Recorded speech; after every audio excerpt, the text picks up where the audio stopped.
Last week we had a great program, but we're going to slow it down a bit today. And as you've already heard, we have the Schlagle High School Jazz Band with us.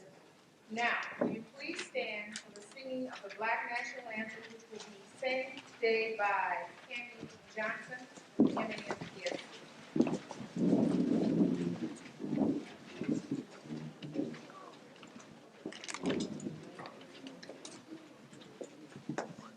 Lift every voice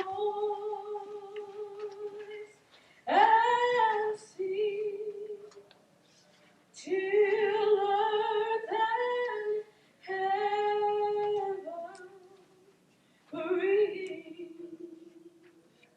Ring with the harmony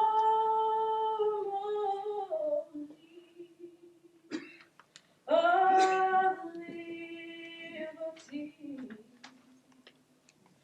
Let our rejoicing rise high as the listening skies. Let it resound loud as the rolling sea. Sing a song full of the faith that the dark past has taught. Sing a song full of the hope that the present has brought us, facing the rising sun of our new day begun. Let us march on till victory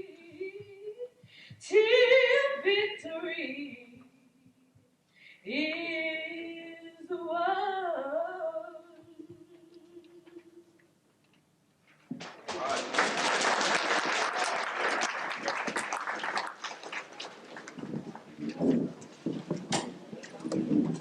Is a brown bag presentation. I do that every week, don't I?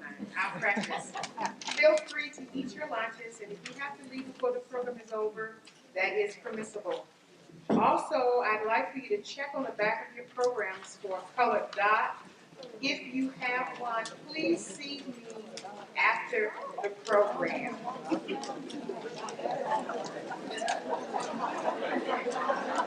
I'll just leave you in suspense of what the prize is until after the program. Now I'd like to introduce to you the Assistant Regional Commissioner for Management and Operations Support, Ms. Dorothy Mask, who will bring us remarks.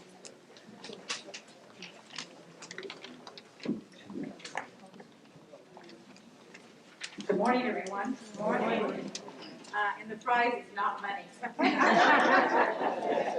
It's great, but it's not money. Great band. I really enjoyed it.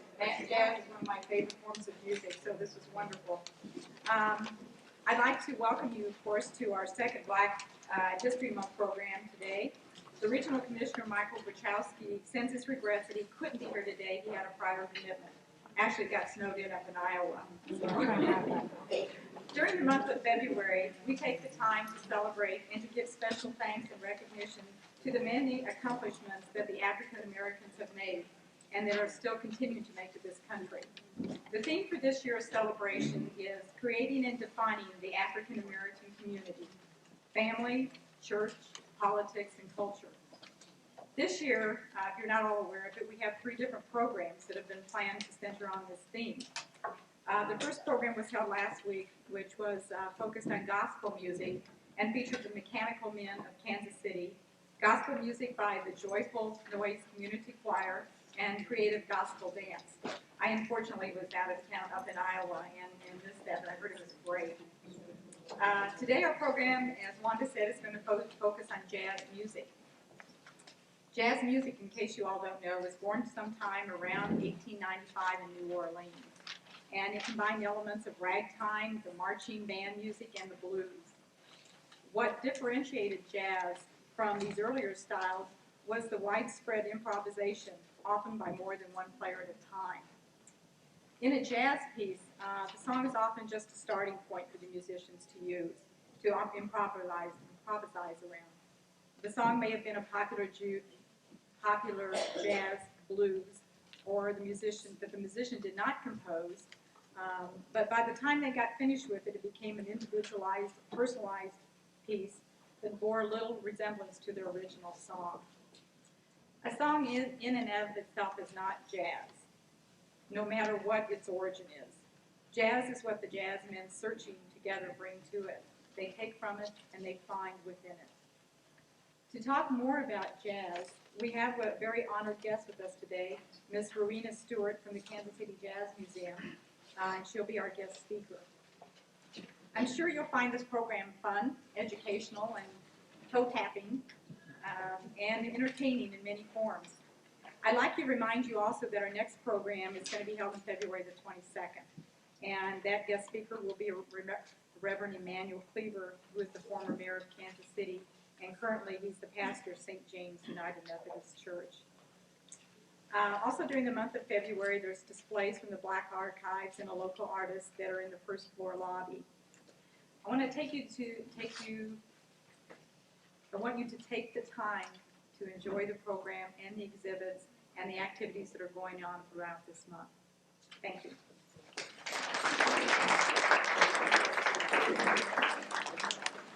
Thank you, Dorothy. Now I'd like to introduce formally the Schlagle Jazz Band. The band consists of over 20 members under the direction of Mr. Reggie May. Mr. May, do you want to say something? Thanks for inviting us here, and I'm sure the students appreciate it because they could be in class. So anytime I can get them out of the building, they look forward to that. But this is definitely a great occasion to be out of school. We're going to play a Louis Armstrong selection, and I think you'll be able to recognize it just by the melody. Here we go. Here we go. 1, 2, 3, 4.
Thank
you, Dan.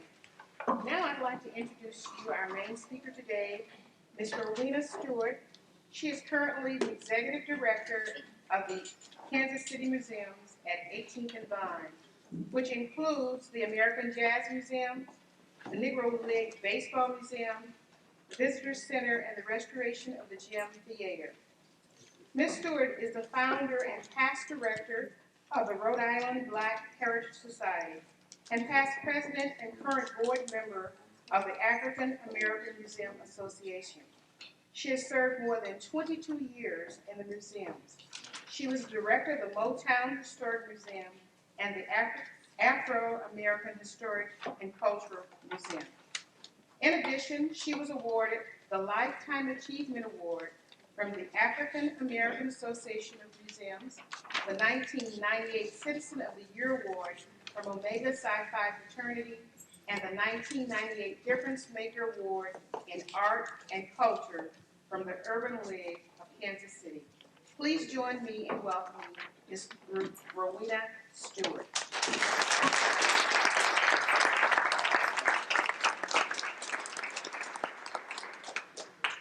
Good morning. It's a special pleasure creators of this music.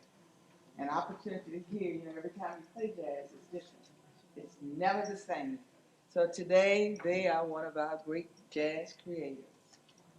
I'd like to begin by telling you why I'm here and why I feel it's a pleasure to be here. First of all, in celebration of Negro History Month, it is important that we continue to celebrate Carter Woodson. That Carter Woodson is indeed the person who started this movement in 1915 to make sure that we were aware of the contributions of African Americans. And he has worked diligently. It is probably one of the most celebrated holidays in American history. It didn't start out like we think it is today.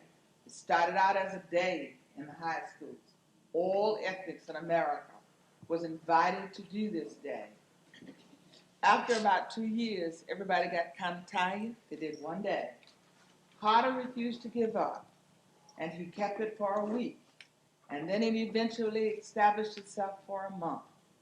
These are the real soldiers of our history, and they did things a little different. I have to say that because I have to keep reminding us that we have this wonderful legacy of history. And it's important for us to understand Carter was not just a person. He was an incredible weaver of our stories and our survival in this country. Now let me get to jazz, the most misunderstood music in America's history. It is the only music that is truly American. Created in America by African Americans, created in America by African Americans, based on the beat that comes deep out of the heart of Africa. It is a roadmap to our freedom.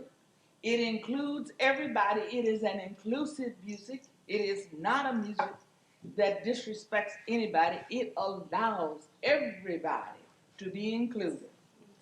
Every step of the way of jazz is about mutual respect and understanding about people to people.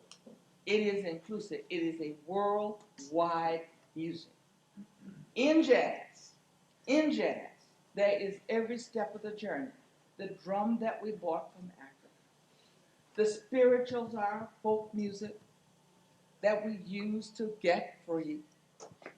The gospel and the field hollers that we talk to each other in the fields when we were not free. The gospels when we moved into the cities, when we couldn't go to the churches that everybody else was established in. The blues that we told of our woes. The bop and the jazz, what we created, they called jazz. And Louis Armstrong, I thank you for doing that, because he is the father of this music. Now, it is important for us to understand that series of things, because everybody understands jazz at a different place. And you don't have to understand it all. You just have to know where your piece comes in. You see, jazz, you got a melody. It requires that you know how to play, and it requires that you sing your own song. So if you don't sing your song like somebody else, that's okay. But you've got to be able to get back to the melody. You've got to know this music. It is not about something you invent overnight, and it is not about chaos. You've got to be a musician to play this music. I want to tell you just a little bit about your theme. I have to say that about jazz, because we got the only jazz museum in the world in Kansas City. And I have to say that. And we really do call ourselves the American Jazz Museum now, with the specialty Kansas City genre. That's what you hear live in the Blue Room. You hear Kansas City musicians. You hear them playing the music that made Kansas City a part of this great jazz legacy. The music itself is something that can be heard almost any place in the world. I don't know how you felt about it, but I was deeply moved when the wall came down in Russia and the first band to go up was a jazz band to play. I don't know if you remember that or not, but I think it's significant that this music, which is also a symbol of freedom to many, many musicians, was played there. I need to tell you just a little bit about why this music comes to me differently. I'm not a musician. I'm a culturalist, and I play on all of the chords with this music. For instance, every jazz musician that we know of, every jazz musician will tell you they learned how to play this music first in the church.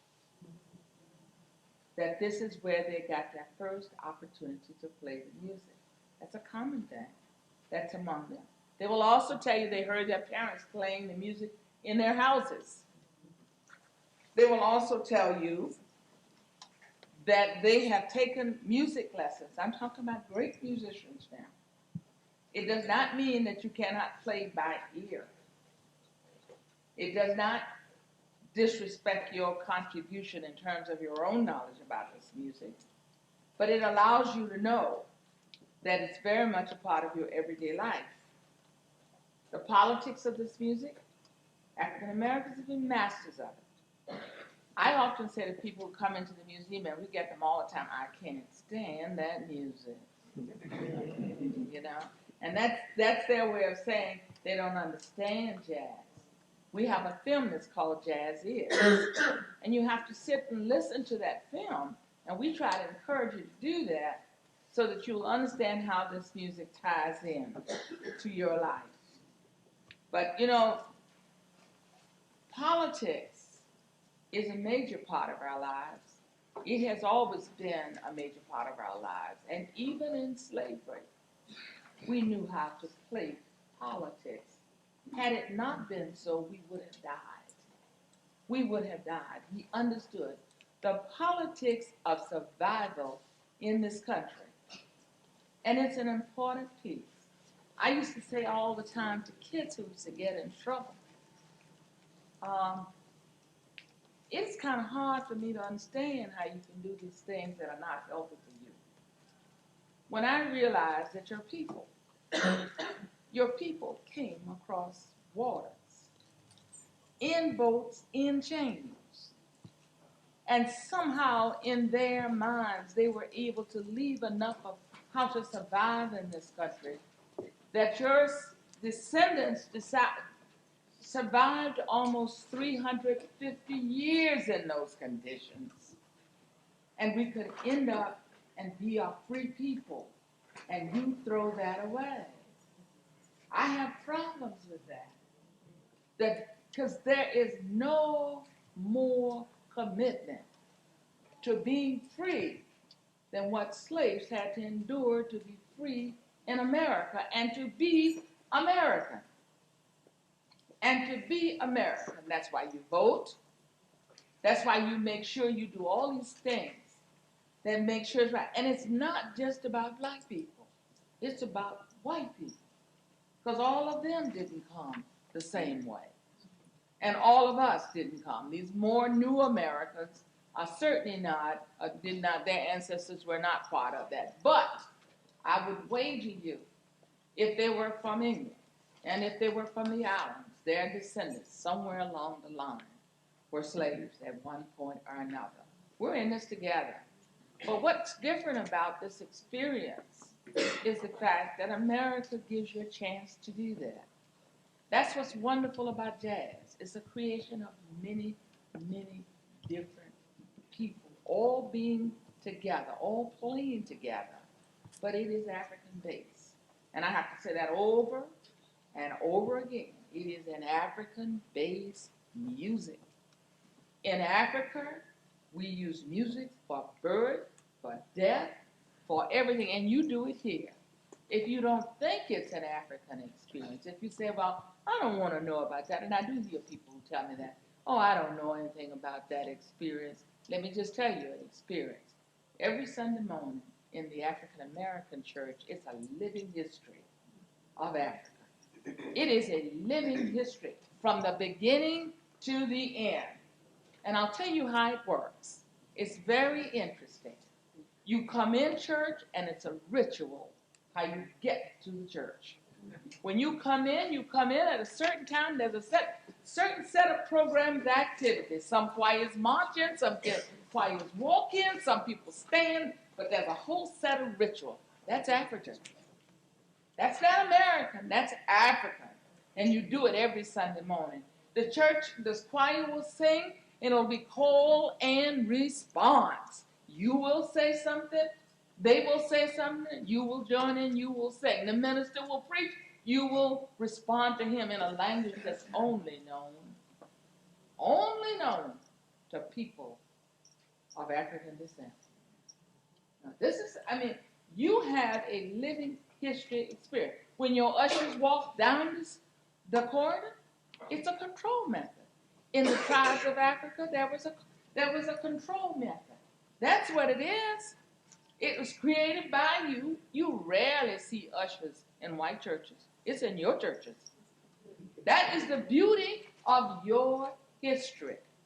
It is such an experience. And if you can ever take time, because we do something else in church that is really wonderful, and I think all people do this. We commune on Sunday. We sit on the pew. We don't have to know a single soul there. We don't have to know. But we all believe that we become that things are going to be better when we leave. We had to do that to survive in this country. There's a common commune on Sunday morning that exists within those churches that is so different. And when you leave there, you feel better. When you leave there, you feel better. That's the living history of the black church.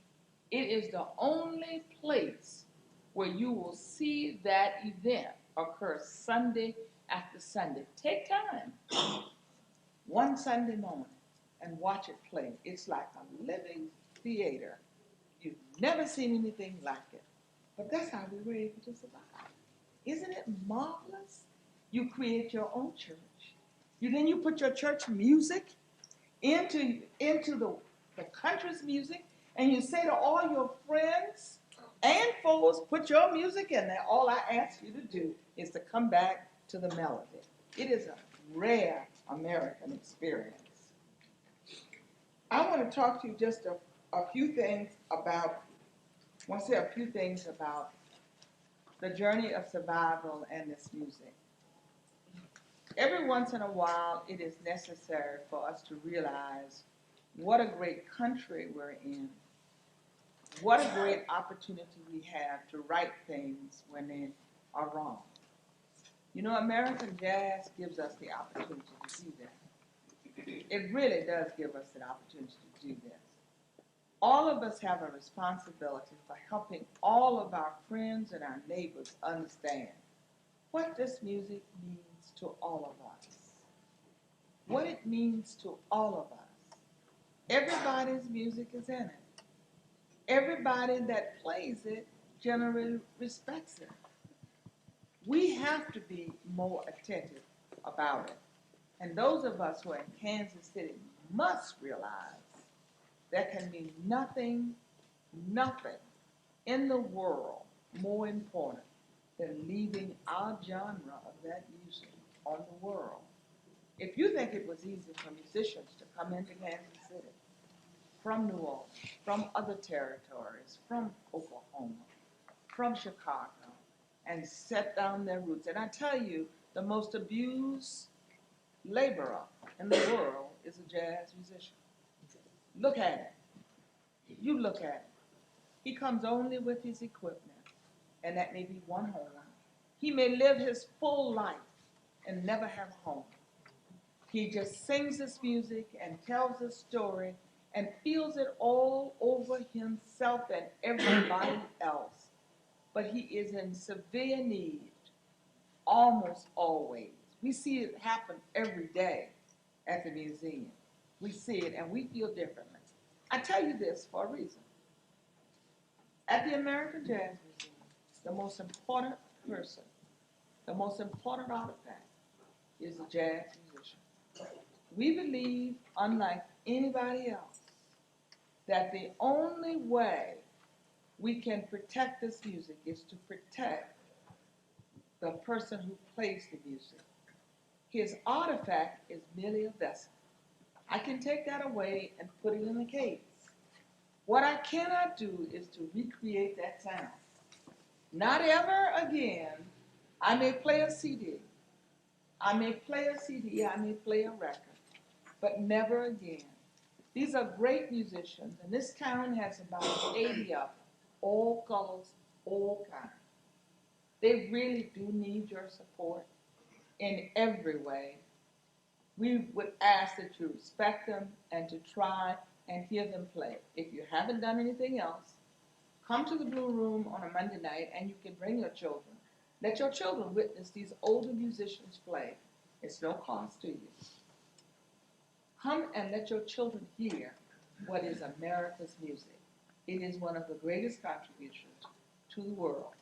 You know, Ken Burns says it easy, baseball and jazz, and I need to tell you, I'm not director of the Baseball Museum. We house the Jazz Museum, and we're really very pleased with that because we love Buck too and what they have been able to do. Thank you very much.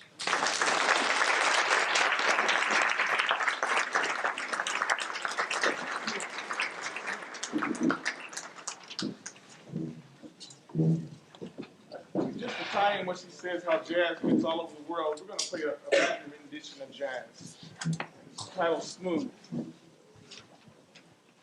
There you go. 1, 2, 3, 4. 3.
Great. I had a hard time tapping but I tried. I have a couple of certificates I'd like to present in closing, and one of those is to this great Schlagle band. You guys did a wonderful job.